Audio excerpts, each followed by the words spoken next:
የሀገር ውስጥ ጉዳያችን በማስቀደም እንጀምራለን። ክቡራትና ክቡራን ተመልካቾቻችን የዳይመንድ ሊግን በማስቀደም ስንጀምር ሰባተኛ ከተማው ላይ ደርሷል። የ2025 የዳይመንድ ሊግ ውድድር እንግዲህ ከዛሬ ጀምሮ ደግሞ ዛሬ ምሽት የዳይመንድ ሊግ ሰባተኛ ከተማ መዳረሻ በሆነችው ኦስሎ ዛሬ የሚደረግ ነው የሚሆነው። በተለይ የወንዶች 5000 ሜትር የሚጠበቅ ይሆናል። ሀጎስ ገብረሕይወትና ዮሚፍ ቀጀልቻ ደግሞ በዚህ ውድድር ላይ የሚሳተፉና ለአሸናፊነት ቅድመ ግምትንም ያገኙ አትሌቶች ናቸው። ሀጎስ ባለፈው ዓመት የተሻለ የግል ምርጥ ሰዓት ማስመዝገቡን እናስታውሳለን። በ5000 ሜትር ምርጥ ሰዓት አስመዝግቧል። 12 ደቂቃ ከ38.95 ሴኮንድ በመግባት እንግዲህ የተሻለ ሰዓት ያለው አትሌት ነው። ስለዚህ ዛሬ በ5000 ሜትር ኦስሎ ላይ በወንዶች የሚጠበቀው አትሌት ይሆናል። ኩማ ግርማ፣ ወጣቱ ቢኒያም ማሪ እንዲሁም ጥላውን ኃይሌና ዮሚፍ ቀጀልቻም በዚህ ውድድር ላይ የሚሳተፉና ተጠባቂ የሆኑ አትሌቶች ናቸው። በዚህ ውድድር ላይ ኬንያውያን አትሌቶችም እንዲሁ ይጠበቃሉ። ጃኮብ ኪፕሮፕና ኒኮላስ ኪፕኮሪር እንዲሁ ጥሩ ተፎካካሪ ይሆናሉ ተብለው የሚጠበቁ አትሌቶች ናቸው። 800 ሜትር የወንዶች እንዲሁ ዛሬ ይጠበቃል። ሶስት የምንጊዜም ፈጣን ሰዓት ያላቸው አትሌቶች የሚሳተፉበት ውድድር ነው። ኬንያዊው ኢማኑኤል ዋኔይ የኦሎምፒክ ሻምፒዮን እንደሆነ የሚታወቅ ነው። አልጄሪያዊው ጃሜል ሰጅራቲ፣ ፈረንሳዊ ጋብሪኤል ቱዋልም እንዲሁ ዛሬ በ800 ሜትር በወንዶች ፈጣን ሰዓት ያላቸውና የሚጠበቁ ተወዳዳሪዎች ናቸው። በ3000 ሜትር ሴቶች መሰናክል እንዲሁ ተጠባቂ አትሌቶች ይሳተፋሉ። በሴቶች 100 ሜትርም እንደዚሁ የሚጠበቁ ውድድሮች ይደረጋሉ። ወደ ኢትዮጵያ ፕሪሚየር ሊግ መረጃችን እንለፍና በ34ኛ ሳምንት የኢትዮጵያ ፕሪሚየር ሊግ የመጨረሻ ሁለት ጨዋታዎች ዛሬ ቀጥለው ይደረጋሉ። ሁለት የመጨረሻ ጨዋታዎች ናቸው ዛሬ የሚደረጉት። ሲዳማ ቡና ከድሬዳዋ ከተማ 9 ሰዓት ላይ፣ ወላይታ ዲቻ ከባህር ዳር ከተማ ደግሞ ዛሬ 12 ሰዓት ላይ ጨዋታቸውን የሚያደርጉ ይሆናል። ሲዳማ ቡና ከድሬዳዋ የሚያደርጉትን ጨዋታ አስቀድመን እንመልከት። 9 ሰዓት ላይ ዛሬ የሚደረገው የ34ኛ ሳምንት ዛሬ ቀዳሚ መርሃ ግብር ነው። ሲዳማ ቡና ከድሬዳዋ ከተማ። የሲዳማ ቡና እንደምናስታውሰው ባሳለፍነው ሳምንት ወላይታ ዲቻን 2-1 አሸንፎ በታሪኩ ለመጀመሪያ ጊዜ የኢትዮጵያ ዋንጫ ሻምፒዮን እንደነበረ ማንሳት እንችላለን። ስለዚህ ጥሩ መነቃቃት ላይ ሆነው በታሪካቸው ትልቁን ዋንጫ አሳክተው ነው ዛሬ በኢትዮጵያ ፕሪሚየር ሊግ ከድሬዳዋ ከተማ ጋር ጨዋታቸውን የሚያደርጉት። 46 ነጥቦችን ይዘው እንግዲህ 6ኛ ደረጃ ላይ ነው የተቀመጡት። ሲዳማ ቡናዎች ዛሬ 3 ነጥብ ካሳኩ ደግሞ እስከ 3ኛ ደረጃ ድረስ የሚጓዙበት ውጤት ይሆናል ማለት ነው። በተቃራኒው ድሬዳዋ ከተማ ደግሞ የመውረድ ስጋት ያለበት ክለብ እንደመሆኑ መጠን ከሲዳማ ቡና ዛሬ ከባድ ትንቅንቅ ያደርጋል ተብሎ ነው የሚጠበቀው። ድሬዳዋ እንግዲህ ከወራጅ ቀጠናው በአንድ ነጥብ ብቻ ርቆ ነው የተቀመጠው 13ኛ ደረጃ ላይ። ዛሬ ካሸነፈ ግን ነጥቡን ከፍ በማድረግ ከ13ኛ ወደ 11ኛ ደረጃውን ከፍ አድርጎ በኢትዮጵያ ፕሪሚየር ሊግ ለመቆየት የሚታገለው ቡድን ይሆናል። ምሽት 12 ሰዓት ላይ የሚደረገው ሌላኛው ጨዋታ ወላይታ ዲቻን ከባህር ዳር ከተማ ያገናኛል።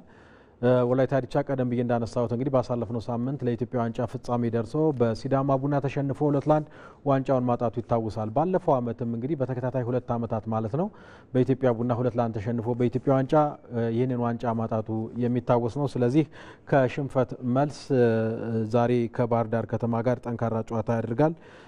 ወላይታ ዲቻ ምናልባትም ዛሬ የሚያሸንፍ ከሆነ ነጥቡ 45 ነጥብ ነው ያለው። ነጥቡን ወደ 48 ከፍ አድርጎ እስከ 3ኛ ደረጃ ከፍ የሚልበት ውጤት ማስመዝገብ ይችላል ማለት ነው ዛሬ ካሸነፈ። ባህር ዳር ከተማ 48 ነጥቦችን ይዞ እንግዲህ 3ኛ ደረጃ ላይ ነው የተቀመጠው። ስለዚህ የ3ኛነት ደረጃውን ለማስጠበቅ ዛሬ ከወላይታ ዲቻ ከባድ ጨዋታ ያደርጋል ተብሎ ነው የሚጠበቀው። ሐዋሳና ሀዲያ ሆሳና ከባህር ዳር ከተማ አንዳንድ ነጥቦችን ብቻ ዝቅ ብለው 4ኛና 5ኛ ደረጃ ላይ የተቀመጡ ክለቦች በመሆናቸው ባህር ዳር ከተማ የ3ኛነት ደረጃውን ለማስጠበቅ ከወላይታ ዲቻ ዛሬ የሚያደርገው ጨዋታ ይጠበቃል። ከዚሁ ከኢትዮጵያ ፕሪሚየር ሊግ ጋር በተያያዘ የኢትዮጵያ ፕሪሚየር ሊግ አክሲዮን ማህበር የመርሃ ግብር ማሻሻያ ማድረጉን ይፋ አድርጓል። ትላንት ምሽት የ35ኛ ሳምንት ቀጣይ መርሃ ግብሮች የክለቦችን ውጤትና የመጫወቻ ሜዳዎች ያሉበትን መሰረት በማድረግ ማሻሻያ ማድረጉን ነው እንግዲህ የኢትዮጵያ ፕሪሚየር ሊግ አክሲዮን ማህበር ይፋ ያደረገው። እሁድ ሊደረጉ የነበሩት ጨዋታዎች ወደ ቅዳሜ መጥተዋል። እሁድ ሰኔ 8 ነጥባቸውን ከ39 በታች ያሉ 3 ክለቦች ደግሞ በተመሳሳይ ሰዓት በተለያዩ ሜዳዎች ጨዋታ እንዲደረጉላቸው መርሃ ግብር ተይዞላቸዋል። አዳማ ሳይንስና ቴክኖሎጂ ዩኒቨርሲቲ ስታዲየም፣ ወንጂ ሁለገብ ስታዲየምና ቅዱስ ጊዮርጊስ ሜዳ ቢሾፍቱ ላይ ያለው ሜዳ ጨዋታዎች የሚደረጉባቸው 3 ሜዳዎች መሆኑን የኢትዮጵያ ፕሪሚየር ሊግ አክሲዮን ማህበር አስታውቋል። የዛሬ ጨዋታ ውጤቶችም ተጽዕኖ የሚኖራቸው ከሆነ አራተኛ ሜዳ ሊዘጋጅ እንደሚችል እንግዲህ የኢትዮጵያ ፕሪሚየር ሊግ አክሲዮን ማህበር አሳውቋል። በመሆኑም የፊታችን ቅዳሜ ሰኔ 7 ኢትዮጵያ ቡና ከቅዱስ ጊዮርጊስ 9 ሰዓት ላይ በአዳማ ሳይንስና ቴክኖሎጂ ዩኒቨርሲቲ ስታዲየም ተጠባቂውን የሸገር ደርቢ ጨዋታ የሚያከናውን ይሆናል። ኢትዮጵያ መድን ሻምፒዮኑ ከሀዲያ ሆሳዕና እንዲሁ 12 ሰዓት ላይ ቅዳሜ አዳማ ሳይንስና ቴክኖሎጂ ዩኒቨርሲቲ ስታዲየም ላይ ያደርጋል። እሁድ 3 ጨዋታዎች በተመሳሳይ ሰዓት ይደረጋሉ። የመውረድ ስጋት ያለባቸው ክለቦች ተመሳሳይ ሰዓት ላይ ይደረጋሉ። እሁድ 9 ሰዓት ላይ ወላሎ አዲግራት ዩኒቨርሲቲ ከመቀለ ሰባ እንደርታ 9 ሰዓት ላይ በወንጂ ሜዳ ጨዋታቸውን ያደርጋሉ። መቻል ከኢትዮ ኤሌክትሪክ እንዲሁ 9 ሰዓት ላይ በቅዱስ ጊዮርጊስ ሜዳ ቢሾፍቱ ላይ ይጫወታሉ። ፋሲል ከነማ ከአዳማ ከነማ ተጠባቂው ላለመውረድ የሚደረገው ትንቅንቅ እንዲሁ 9 ሰዓት ላይ አዳማ ሳይንስና ቴክኖሎጂ ዩኒቨርሲቲ ስታዲየም ላይ የሚደረግ ይሆናል። ሰኞ 2 ጨዋታዎች ሲደረጉ ባህር ዳር ከሐዋሳ 9 ሰዓት ላይ፣ ሲዳማ ቡና ከአርባ ምንጭ ደግሞ ረፋድ 3 ሰዓት ከ30 ላይ በወንጂ ሜዳ ይደረጋል። ማክሰኞ ሰኔ 10 ድሬዳዋ ከስሁል ሽረ ወንጂ ላይ 9 ሰዓት ላይ ጨዋታቸውን እንደሚያደርጉ የኢትዮጵያ ፕሪሚየር ሊግ አክሲዮን ማህበር አስታውቋል። በዚሁ ዜና እረፍትን ነው የምንመለከተው። የቀድሞ የኢትዮጵያ ብሔራዊ ቡድን ስኬታማው ተጫዋች ሙሉጌታ ከበደ ትላንት ህይወቱ ማለፉ ተሰምቷል። በኢትዮጵያ ስኬታማ የእግር ኳስ ተጫዋቾች መካከል አንደኛው ነው ሙሉጌታ ከበደ። እንግዲህ በሕክምና ሲረዳ ቆይቶ ትላንት ህይወቱ አልፏል። ሙሉጌታ ከበደ በተለይ በ1970ዎቹና 1980ዎቹ በኢትዮጵያ ብሔራዊ ቡድንና በክለብ ደረጃ ለረጅም ዓመታት የተጫወተና ውጤታማ የሆነ ተጫዋች እንደሆነ ማንሳት ይቻላል። ከብሔራዊ ቡድን በተጨማሪ ቀደም ብዬ እንዳነሳሁት በክለብ ደረጃ በቅዱስ ጊዮርጊስና ለደሴ ፔፕሲ እንዲሁም ለወሎ ምርጥም ተጫውቶ ያሳለፈ አንጋፋ ተጫዋች ነው። ሙሉጌታ ከበደ በተለይ ከቅዱስ ጊዮርጊስ ጋር 7 የኢትዮጵያ ሻምፒዮና 6 የአሸናፊዎች አሸናፊ ዋንጫን ጨምሮ በአጠቃላይ ወደ 14 የሚደርሱ ዋንጫዎችን በፈረሰኞቹ ቤት በማንሳት ስሙ በግንባር ቀደምትነት ከሚጠቀሱ ተጫዋቾች መካከል አንደኛው ነው ሙሉጌታ ከበደ ወሎየው። የሙሉጌታ ከበደ የክብር ሽኝት እንግዲህ ዛሬ ከደቂቃዎች በፊት ጀምሮ በአዲስ አበባ ስታዲየም እየተከወነ ነው የሚገኘው። ስርዓተ ቀብሩም ኮልፌ በሚገኘው የሙስሊም መካነ መቃብር እንደሚፈጸም ነው የተገለጸው። በአጠቃላይ ደግሞ አንጋፋው ተጫዋች ሙሉጌታ ከበደ ለኢትዮጵያ እግር ኳስ ያበረከተው አስተዋጽኦ ምን ነበር? በብሔራዊ ቡድን ደረጃ በክለብ ደረጃስ የነበረው አስተዋጽኦ ምን ይመስላል? በሚል ደግሞ ባልደረባችን አብርሃም አድማሱ ያዘጋጀው ዝርዝር አለ። እሱን ተከታትለን እንመለሳለን።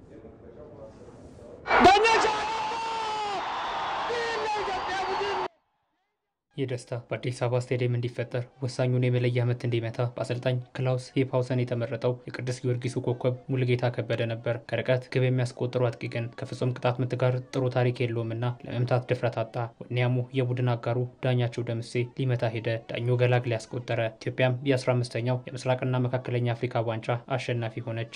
በቀለ ኪዳኔ እያጫወተ 3 ሪጎር ይሰጥ ህንጻ ጋር ሳይዝ አላዘብኝም ፎርዬ እኔ ከዚህ ውስጥ ማገባ ሰውዬ እዛችሁኝ እንዴት አቃተኝ። በአራተኛው አገባው። ከዛ በኋላ አልመታም። ሁለተኛ ይህ መጥፎ ገጠመኝ ዳግም ሜዳ ላይ ተፈጥሮ ሀገሩ ዋንጫ እንዳታጣ ኃላፊነቱን ለሌላ ሰው አሳልፎ የሰጠው ሙሉጌታ ከበደ ወይንም እርሱ በሚወደው መጠሪያ ስሙ ወለየው የጦሳ ተራራ ከከበባት የፍቅር ከተማዋ ደሴ ነው። በርካታ ስመጥር ተጫዋቾችን ለሀገር ያበረከተችው ደሴ ከምትመካባቸው የኮከቦቿ መፍለቂያ ሆጤ ስታዲየም ዙሪያ የተገኘው ሙሉጌታ በዘመኑ አጠራር ቅሪላውን ከጧት እስከ ማታ እያለፈ ይውላል። ብስክሌት መጋለብን የሚወደው ወለየው በክለብ ደረጃ እግር ኳስ ከመጫወቱ አስቀድሞ በቀበሌና በዞን ውድድሮች ላይ ችሎታውን አስመሰከረ። ከእግር ኳስ ጎን ለጎን በደሴ ህዝብ ማመላለሻ ተቀጥሮ ይሰራ የነበረው ሙሉጌታ ወደ ነገሰበት የእግር ኳስ ከፍታ መንደርደሪያ ሆኖት ወደ አዲስ አበባ ህዝብ ማመላለሻ ቢሮ ተዘዋወረ። ሆኖም ለአዲስ አበባው ክለብ ሳይጫወት ለወሎ ፔፕሲ ቡድን ለመጫወት ተስማማ። እግር ኳስን ሲጀምር በአማካይም በአጥቂ ቦታ ላይ መጫወትን ይወዳል። ነፍስያው ግን ግብ ለማስቆጠር የቀረበች ናት። የእግር ኳስ መናኸሪያ ወደምትባለው ርዕሰ መዲናይቱ አዲስ አበባ ለመምጣትም ከመብራት ኃይል እድል ቢያገኝም በታላቅ ወንድሙ አሊ ከበደና የቅዱስ ጊዮርጊሱ ኮከብ ሰለሞን መኮንን ሉቹ አማካኝነት አለፍ ብሎም የታዋቂ ድምፃውያን ውትወታ ታክሎበት ነገውን አስቀድሞ በአሰልጣኝ ስዩም አባተ የተነገረለት ሙሉጌታ የቅዱስ ጊዮርጊስ ተጫዋች ሆነ። አሸብር በሚለው ቅጽል ስሙ የበለጠ በጊዮርጊስ ደጋፊዎች የሚጠራው ሙሉጌታ ለጨዋታ ወደ ሜዳ ሲገባ ብዙ ጊዜ እሱ ከኋላ በመቅረት ተጫዋቾች ከገቡ በኋላ ወደ ሜዳ በመግባት ኳሱን መጠለዝ ልምዱ ነበር። በፈረሰኞቹ ቤት እጅግ ከሚወደዱና ከሚከበሩ አለፍ ብሎም እጅግ ተሰሚነት ካላቸው ተጫዋቾች አንዱ መሆን የቻለው ሙሉጌታ በጊዮርጊስ ቤት አይነኬ ንጉስ ሆኖ ለረጅም ዓመት ተጫውቷል። በታላላቅ አሰልጣኞች የሰለጠነው ሙሉጌታ ለጋሽ መንግስቱ ወርቁ የተለየ ክብርና ቦታ አለው። ጋሽ መንግስቱ ገና ወሎ እያለ ለብሔራዊ ቡድን የመረጡበት መንገድም መነጋገሪያ ነበር። መንግስቱን መንጌ ብዬ የመጥራት ድፍረት ያለኝ እኔ ብቻ ነኝ የሚለው ሙሉጌታ በካሳውን ተካና ስራት ኃይሌም ሰልጥኗል።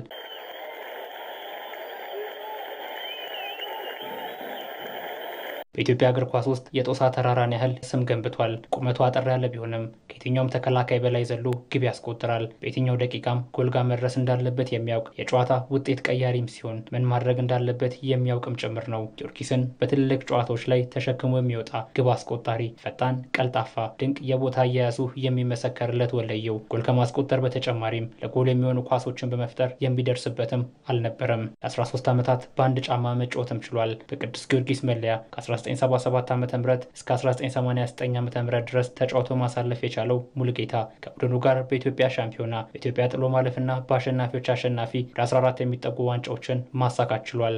ከወሎ ፔፕሲ ወደ ጊዮርጊስ ከተዘዋወረ ጀምሮ ጊዮርጊስን ለተደጋጋሚ ዋንጫ ድል ያበቃው ሙሉጌታ ለአገሩና ለቡድኑ ሲልም ዳኞችን ሜዳ ላይ እስከመሸወድ የደረሰ ታሪክም ሰርቷል። ዳኛቸውን ነው ሊያስወጣብኝ ነው በቀይ በቀለ ኪዳን ግርግር ሲል እኔ እቅፍ አድርጌ ከኪሱ አንዱ ላፍ አድርጌው እዚህ ውስጥ ቶሎ አስገባው። ፓርቲስ በእንለምነው እምቢ አለ። በብሔራዊ ቡድንም የማይነካው ሙሉጌታ ከሞክሼው ሙሉጌታ ወልደየስ ጋር የነበራቸው ጥምረት የማይረሳ ታሪክን እንዲሰሩ አስችሏቸዋል። ገና በትልቅ ክለብ ደረጃ ሳይጫወት በወሎ ምርጥ እያለ ባሳየው ብቃት ለብሔራዊ ቡድን ደጋግሞ ጥሪ እየደረሰው ይጫወትም ነበር። በአንድ ወቅት በአሰልጣኝ ካሳውን ተካ ከብሔራዊ ቡድኑ ሲቀነስ በህዝብ ተቃውሞ ሙሉጌታ ዳግም ለብሔራዊ ቡድን ተመልሷል። በወቅቱም ከህዝብ ዘንድ የማይጠፋውን ታሪክ በአፍሪካ ዋንጫ ማጣሪያ ከቤኒን ጋር በነበረው ጨዋታ ሰራ። በኃይለኛ መጣው። በኃይለኛ ሲመታው ኳሷ የቱን አለች መሰል እዝ ሲሆን ዳኛው እዛ ነው አላየም። ይሄንን ገለበጥኩና አወጣሁት። ኳሱ አወጣውና እየሮጥኩ ወደ ከዚህ ውስጥ አወጣውና እየሮጥኩ ወደ መሃል ሜዳ ሂጄ ቁጭ አረኩላችሁ። ዳኛም ጎል አለ። ሀገሩን አስቀድሞ ታሪክ የሰራው ጀግና ከሀገር ዞሮ የመጫወት ዕድል ባገኘባቸው አጋጣሚዎች የቡድን አጋሮቹ ሲጠፉ የሰጠኝን የሀገር አደራን ትቼ አልሰደድም በማለት ወደ ሀገሩ ይመለስ የነበረው ወለየው ከእግር ኳስ ከተገለለ በኋላ ኑሮን በሀገር አሜሪካ አድርጎ እንደነበር ይታወሳል። ከዓመታት በፊት ወደ ኢትዮጵያ በተመለሰበት ወቅትም ታሪክ በሰራበት ቅዱስ ጊዮርጊስ ክለብ ደጋፊዎች ደማቅ አቀባበል በአዲስ አበባ ስቴዲየም ተደርጎለት ነበር።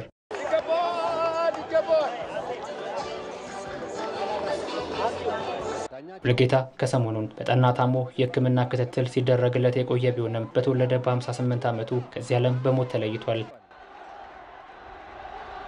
3 በረጅሙ አሻማ በቀላለ ዳኛቸው በአንጋፋው ተጫዋች ሙሉጌታ ከበደ ህልፈት ምክንያት የኢትዮጵያ ብሮድካስቲንግ ኮርፖሬሽን ለተጫዋቹ ቤተሰቦች፣ ለእግር ኳስ አፍቃሪያንና አድናቂዎቹ መጽናናትን ይመኛል። ወደ ውጭ መረጃዎቻችን ቀጥለን እናልፋለን። ቪክቶር ዮኬሬሽን አስቀድመን እንመለከታለን። ስዊድናዊው የ26 ዓመቱ አጥቂ ቪክቶር ዮኬሬሽ ከስፖርቲንግ ሊዝበን ከክለቡ ጋር ውዝግብ ውስጥ ገብቷል ተብሏል። ምክንያቱ ደግሞ በ60 ሚሊዮን ፓውንድ የክለቡ ፕሬዚዳንት ፍሬድሪኮ ባራንዳዝ ተጫዋቹ እንደማይለቅ መናገራቸውን ተከትሎ እንደሆነ በርካታ መረጃዎች እየወጡ ይገኛሉ። በተለይ ይህ ተጫዋች በማንቸስተር ዩናይትድ እና በአርሰናል ይበልጡን የሚፈለግ ተጫዋች ነው። ሌሎች በርካታ የአውሮፓ ታላላቅ ክለቦችም በውድድር ዓመቱ ምርጥ ብቃቱን ማሳየቱን ተከትሎ በርካታ ክለቦች ይፈልጉታል። ባለፈው የውድድር ዓመት ከስፖርቲንግ ሊዝበን ጋር ክለቡን መልቀቅ ፈልጎ ነገር ግን የውድድር ዓመቱን አሳልፎ በቀጣይ የውድድር ዓመት ከክለቡ ጋር እንደሚለያይና ይህም ደግሞ እንደሚመቻችለት ቃል ተገብቶለት ነበረ። ነገር ግን በውድድር ዓመቱ በአጠቃላይ 63 ግቦችን ነው ያስቆጠረው። ለክለቡና ለሀገሩ ምርጥ ጊዜ ነው ያሳለፈው ለስፖርቲንግ ሊዝበን።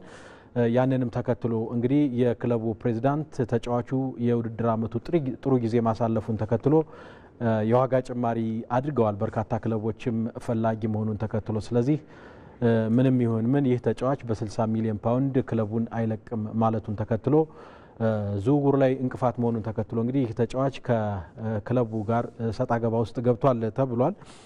ቀደም ብዬ እንዳነሳው 63 ግቦችን በውድድር ዓመቱ በጣም ጥሩ የሚባል ቁጥር ነው። በውድድር ዓመቱ ያስቆጠራቸው ግቦች በዋናነት ማንቸስተር ዩናይትድ ይህንን ተጫዋች ይፈልገዋል። የቀድሞ አሰልጣኙ የአሁኑ የማንቸስተር ዩናይትድ አሰልጣኝ ሩበን አሞሪም የፊት መስመሩን በሚገባ እያጠናከረ ይገኛል።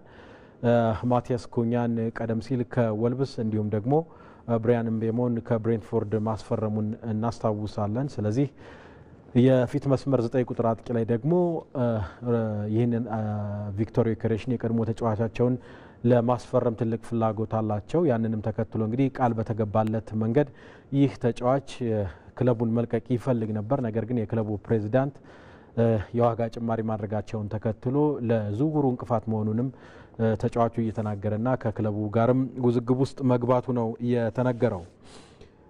ሌላኛው ጉዳያችን ጃክ ግሪሊሽን ይመለከታል። ጃክ ግሪሊሽ ከማንቸስተር ሲቲ የዓለም የክለቦች ዋንጫ ስብስብ ውጭ መሆኑ ተገልጿል። የ27 ዓመቱ ተጫዋች ጃክ ግሪሊሽ እንግዲህ በዘንድሮ በተለይ ያለፉትን 2 የውድድር ዓመታት በማንቸስተር ሲቲ ቤት ጥሩ የሚባል እንቅስቃሴን እያደረገ እንዳልሆነ ይታወቃል። ማንቸስተር ሲቲ 27 ተጫዋቾችን በአሜሪካ ለሚደረገው በቀጣይ የዓለም የክለቦች ዋንጫ ላይ ይፋ ሲያደርግ 4 አዳዲስ ተፈራሚዎችን ጨምሮ ይፋ አድርጓል። ጃክ ግሪሊሽን ግን በዚህ ስብስብ ውስጥ አለማካተቱ ተጫዋቹ ብስጭት ውስጥ እንደገባ ተገልጿል። 2021 ላይ የማንቸስተር ሲቲ የምንጊዜም ከፍተኛ የሆነ ዋጋ ወጥቶበት 100 ሚሊዮን ፓውንድ ወጥቶበት ከአስቶን ቪላ ኢታድ መድረሱን እናስታውሳለን። ባለፉት 2 ዓመታትም ቀደም ብዬ እንዳነሳሁት እንግዲህ በማንቸስተር ሲቲ ቤት ያን ያህል እንደተፈለገው ጥሩ እንቅስቃሴን ማድረግ አልቻለም። በዘንድሮ የውድድር ዓመት እንኳን ብንመለከት 7 ጊዜ ብቻ ነው በፕሪሚየር ሊጉ በቋሚነት ተሰልፎ መጫወት የቻለው በ2024-25 የውድድር ዘመንና ግሪሊሽ ምናልባትም 2 ዓመት ቀሪ ውል አለው በማንቸስተር ሲቲ ቤት። ነገር ግን ውሉን አፍርሶ ከማንቸስተር ሲቲ ሊለቅ እንደሚችል እየተነገረ ነው የሚገኘው። ሳምንታዊ ደሞዙ 300,000 ፓውንድ ነው በማንቸስተር ሲቲ ቤት። ይሄ ደግሞ ምናልባት አሁን እያሳየ ካለው ብቃቱ አኳያ ክፍያውም የተሻለ ክፍያ እንደመሆኑ መጠን ማንቸስተር ሲቲዎች ይህንን ተጫዋች ውሉን አቋርጠው ከክለቡ እንዲለቅም ሊያደርጉ ይችላሉ እየተባለ ነው የሚገኘው። ከአሰልጣኝ ፔፕ ጋርዲዮላ ጋር ግን በተያያዘ ከጸባይ ጋርም ከዲሲፕሊን ጋርም በተያያዘ ተጫዋች የዲሲፕሊን ግድፈቶችም ይነሱበታል ቀደም ብሎና አሁን ግን ምናልባት ከዓለም ክለቦች ዋንጫ ስብስብ ውጭ መደረጉ ከክለቡ ጋር በይፋ እንደሚለያይ የሚያመላክት መረጃ ይመስላል። ካይል ዎከርም ወደ ኤሲ ሚላን አቅንቶ ነበረ በውሰት ውል። ስለዚህ እሱም ልክ እንደ ጃክ ግሪሊሽ ሁሉ በስብስብ ውስጥ ያልተካተተ ተጫዋች ነው። በቼልሲ ቤትም በርከት ያሉ ተጫዋቾች በዓለም የክለቦች ዋንጫ ተሳትፎ ከስብስብ ውጭ ተደርገዋል። ራሂም ስተርሊንግ፣ ጆዋ ፌሊክስ፣ አክሲል ዲሳሲ፣ ቤን ቺልዌል እና ሬናቶ ቬጋ በቼልሲ ከውሰት ሲመለሱ ስብስብ ውስጥ ያልተካተቱ ተጫዋቾች ናቸው ተብሏል። ሌሮይ ሳኔን እንመልከት። በቀጣይነት ሌሮይ ሳኔ የባየር ሙኒክን በመልቀቅ ወደ ቱርክ ለማቅናትና ጋላታሳራይን ለመቀላቀል ስምምነት ላይ ደርሷል ተብሏል። ባየር ሙኒክ በነፃ ይህንን ተጫዋች ለመልቀቅ ተገዷል። በዋናነት ለዚህ ለ29 ዓመቱ ጀርመናዊ ተጫዋች ሌሮይ ሳኔ ባየር ሙኒክ የዓለም ክለቦች ዋንጫን እንዲሳተፍ የውድድር ዓመቱ መጨረሻ ላይ ነው እንግዲህ ውሉ የሚጠናቀቀውና በዓለም የክለቦች ዋንጫ ላይ እንዲሳተፍ እንጂ ረዘም ያለ ኮንትራት አላቀረበለትም ተብሏል። ያንንም ተከትሎ እንግዲህ ከቪንሰንት ኮምፓኒው ባየር ሙኒክ በነፃ ለቆ ወደ ጋላታሳራይ ለማቅናት ስምምነት ላይ ደርሷል ተብሏል። የእንግሊዙ ክለብ አርሰናል የዚህ ተጫዋች ፈላጊ ነበር ተብሏል። ነገር ግን በጋላታሳራይ የቀረበለት ዳጎስ ያለ ሳምንታዊና ዓመታዊ ደሞዝ አርሰናልን ትቶ ወደ ጋላታሳራይ እንዲያቀናም አድርጎታል ነው የተባለው። 12.72 ሚሊዮን ፓውንድ በአመት ክፍያ ያገኛል ተብሏል። ዛ አትሌቲክ እንደዘገበው ከሆነ ሌሮይ ሳኔ በቱርክ ጋላታሳራይ ይህ ደግሞ 475,000 ፓውንድ በሳምንት ይከፈለዋል እንደማለት ነው። ስለዚህ ጥሩ ክፍያ መሆኑን ተከትሎ በፕሪሚየር ሊጉ ከመጫወት ይልቅ ወደ ቱርክ አቅንቶ ከጋላታሳራይ ጋር ስምምነት ለማድረግ ተገዷል ነው የተባለው ተጫዋች። አርሰናልም ከዝውውሩ በይፋ ራሱን አግልሏል ነው የተባለው። የጣሊያን ሴሪያ አሸናፊው ናፖሊ፣ የሳውዲ አረቢያው ክለብ አልሂላል እንዲሁም ሌላኛው የቱርኩ ክለብ ፌኔርባቼም የተጫዋቹ ፈላጊዎች ነበሩ። ነገር ግን ተጫዋቹ ጋላታሳራይን መርጧል ተብሏል። በመጨረሻ የዝውውር መረጃችን የምንመለከተው ኢቫን ፐሪሲች ነው። ኢቫን ፐሪሲች ባርሴሎናን ሊቀላቀል ተቃርቧል ተብሏል። ከፒኤስቪ አይንዶቨን ጋር በነፃ ክለቡን ለቆ ወደ ባርሴሎና እንደሚያቀና ነው የተረጋገጠው። የባርሴሎናው አሰልጣኝ ሃንሲ ፍሊክ የዚህ ተጫዋች አድናቂ ናቸው። በእርግጥ ባየር ሙኒክ እያሉ እሳቸው በባየር ሙኒክም አብረው ሰርተዋል እና ከኢቫን ፐሪሲች ጋር። ስለዚህ አሁን 36 ዓመቱ ላይ ነው የሚገኘው። ምናልባት ባርሴሎና ገንዘብ ከማውጣት ይልቅ እንደዛ አይነት ልምድ ያላቸውን ተጫዋቾች በነፃ ዝውውር ወደ ክለቡ መቀላቀልን የመረጠ ይመስላል። በርካታ ወጣት ተጫዋቾች አሉት ባርሴሎና። ስለዚህ ልምድ ያለው ተጫዋች በቀጣይ ልምድ ካላቸው የባርሴሎና ተጫዋቾች ጋር በማቀናጀት አሰልጣኝ ሃንሲ ፍሊክ ለማቀናጀት ትልቅ ፍላጎት አላቸው ተብሏል። ስለዚህ በነፃ ዝውውር ባርሴሎናን እንደሚቀላቀል ነው የሚጠበቀው። ኢቫን ፐሪሲች 36 ዓመቱ ላይ ነው የሚገኘው። ቀደም ብዬ እንደነገርኳችሁ በክሮኤሺያ ብሔራዊ ቡድንም በአሁኑ ሰዓት ወሳኝና ጥሩ ተፈላጊ ተጫዋች እንደሆነ ማንሳት እንችላለን። በተጠናቀቀው የውድድር ዓመት ፒኤስቪ አይንዶቨን በሆላንድ ኤርዲቪዜ ሻምፒዮን ሲሆን ምርጥ ብቃቱን ማሳየት ችሏል። በአጠቃላይ ለፒኤስቪ 27 ጨዋታዎችን አድርጎ 9 ግቦችን አስቆጥሮ 8 ግብ የሆኑ ኳሶችን ደግሞ አመቻችቶ ማቀበል ችሏል ኢቫን ፐሪሲች። ስለዚህ በነፃ ዝውውር ባርሴሎና እንደሚቀላቀል የተረጋገጠ ይመስላል። ሃንሲ ፍሊክ የተጫዋቹ ፈላጊ መሆናቸውን ተከትሎ በባየር ሙኒክ፣ በኢንተር ሚላን፣ በቶትናም እና በቦሩሲያ ዶርትሙንድ እንግዲህ በትልልቅ ደረጃ የተጫወተባቸው ክለቦች ናቸው ኢቫን ፐሪሲች። አሁን ደግሞ ለላሊጋው ሻምፒዮን ለባርሴሎና ሊፈርም ተቃርቧል ተብሏል። ክቡራትና ክቡራን ተመልካቾቻችን ከአዲስ ቀን የስፖርት መረጃዎቻችንም በዚህ ይጠናቀቃሉ። ደግነት መኩሪያ ነበርኩ። በሰላም ዋሉ።